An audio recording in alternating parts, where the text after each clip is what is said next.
I'm Stan Zawalick from Zawalick's Sugar House. We process pure maple syrup here. And I originally started when I was roughly around 10, 11 years old. I started across the street to make pure maple syrup using old coffee cans to collect the sap off the maple trees that were alongside the road here.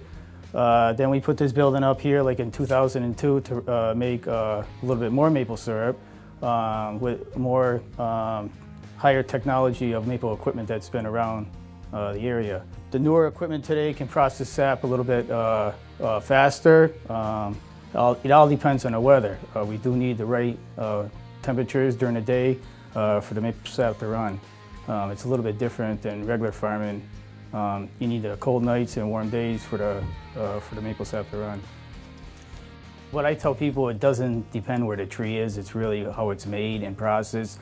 Yeah, there is good maple syrup almost everywhere, but it depends on the producer and how it's made. Unfortunately, we're losing a lot of the maples here in New England because of the weather and also because of the road salt on the roads too, so it's kind of an unfortunate thing.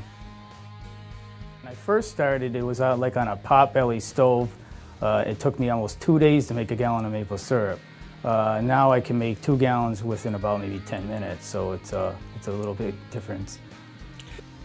On a light amber, the maple syrup is lighter in color. It's made from the beginning of the season when the sap comes into the sugar house cold, when it's coming in colder.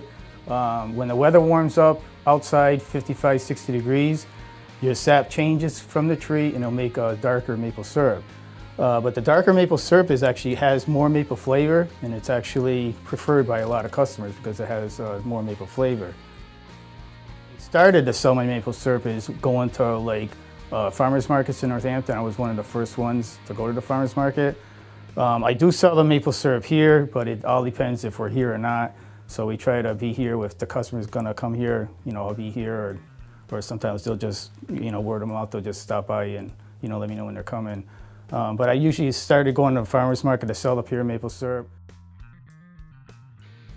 Right now, I've been expanding over the last couple of years to find more trees. The trees are here and there, so you gotta kind of go on, people's land to rent the maple trees. And I don't own any of the trees here. I rent them all.